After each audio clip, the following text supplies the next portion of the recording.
सम्मान नहीं कर रहे गांधी जी? क्योंकि इनको सनक है, नाम बदलने हैं।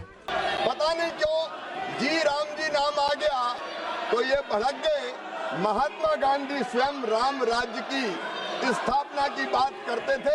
कांग्रेस में राष्ट्रीय अध्यक्ष को लेकर लगभग बात बन चुकी है, लेकिन जैसे कि पहले नाम सिर्फ सचिन पायलट का चल रहा था, अब इस नाम में एक और नाम की एंट्री हो गई। यानी सचिन पायलट कांग्रेस के राष्ट्रीय अध्यक्ष बनेंगे या नहीं बनेंगे, वो इस नाम में छुपा हुआ है। क्योंकि जो नाम अब आगे बढ़ाया गया है वो नाम गांधी परिवार से है। हालांकि राहुल गांधी नहीं है, लेकिन प्रियंका गांधी को अब कांग्रेस की ओर से राष्ट्रीय अध्यक्ष उम्मीदवार के तौर पर आगे बढ़ाया जा रहा है। दरअसल सचिन पायलट कांग्रेस के कार्यकारी अध्यक्ष बनाए जाने के पूरे फॉर्मूले पर खरा उतर रहे थे, लेकिन अशोक गहलोत की वजह से अब प्रियंका गांधी को भी मैदान में उतार दिया गया है। यानी कांग्रेस का एक धड़ा चाहता है कि प्रियंका गांधी को यह जिम्मेदारी संभालनी चाहिए, क्योंकि प्रियंका गांधी एक अच्छी वक्ता हैं, एक युवा फेस हैं और सबसे बड़ी बात महिला फेस है। क्योंकि बीजेपी और बीजेपी के नेता प्रियंका गांधी पर कभी भी सीधा हमला नहीं करते हैं। इससे भी बड़ी बात, प्रियंका गांधी जिस तरीके से संसद में, संसद के बाहर अपनी बात को रखती हैं, वो तरीका उनका अपना अलग है। महात्मा गांधी जी मेरे परिवार के नहीं थे, लेकिन मेरे परिवार जैसे ही हैं और इस पूरे देश की यही भावना है सर। यानी उनके अंदर कहीं ना कहीं कांग्रेस नेताओं को इंदिरा गांधी की छवि दिखती है। ऐसे में प्रियंका गांधी कांग्रेस की राष्ट्रीय अध्यक्ष बनने की दौड़ में सबसे आगे है, यानी नंबर 1 पोजीशन पे है। इसके बाद सचिन पायलट का नंबर आता है। सचिन पायलट भी युवा फेस है, लेकिन अशोक गहलोत के कारण वो नंबर 2 हो गए। पहले आला कमान की पसंद सचिन पायलट ही थी, प्रियंका गांधी का नाम कहीं से कहीं तक नहीं था। लेकिन अब प्रियंका गांधी का नाम आगे बढ़ रहा है। इसके पीछे सबसे बड़ी वजह बताई जा रही है कि पिछले दिनों संसद में सरकार की तरफ से मनरेगा कानून को लेकर जो बिल लाया गया था, जो अब कानून बन चुका है, जी राम जी, उसको लेकर प्रियंका गांधी ने पुरजोर तरीके से विरोध किया। संसद के अंदर भी उन्होंने इस बात को उठाया। महात्मा गांधी जी मेरे परिवार के नहीं थे, लेकिन मेरे परिवार जैसे ही हैं और इस पूरे देश की यही भावना है सर।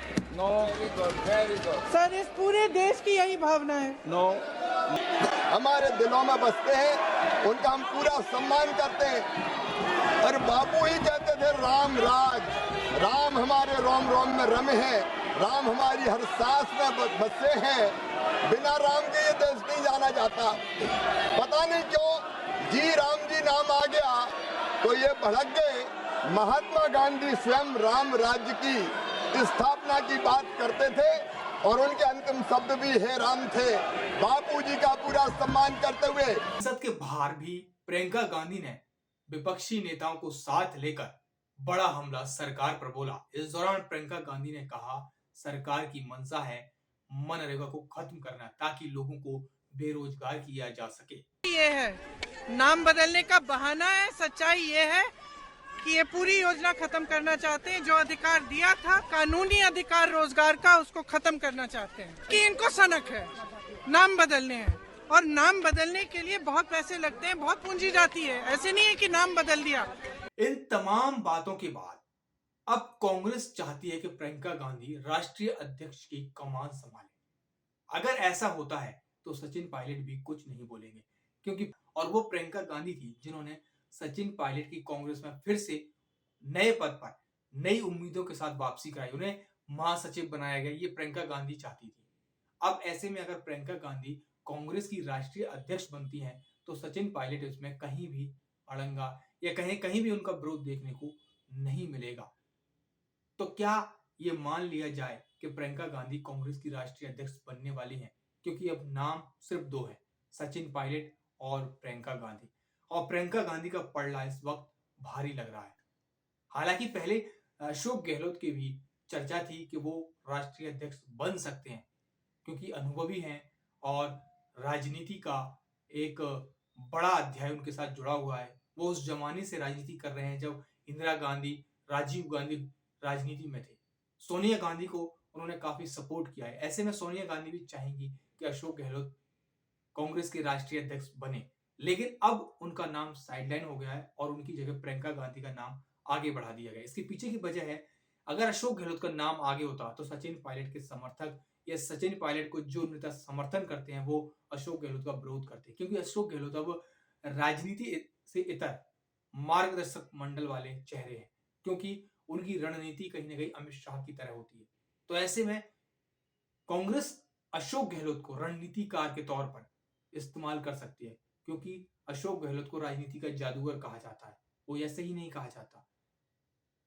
जब कांग्रेस के सचिन पायलट विरोधी हुए तो ये अशोक गहलोत थे जिन्होंने अपनी सरकार को बचा लिया, जबकि मध्य प्रदेश में जब सिंधिया बागी हुए तो वो अपनी सरकार नहीं बचा पाए, यानी कमलनाथ की सरकार गिर गई।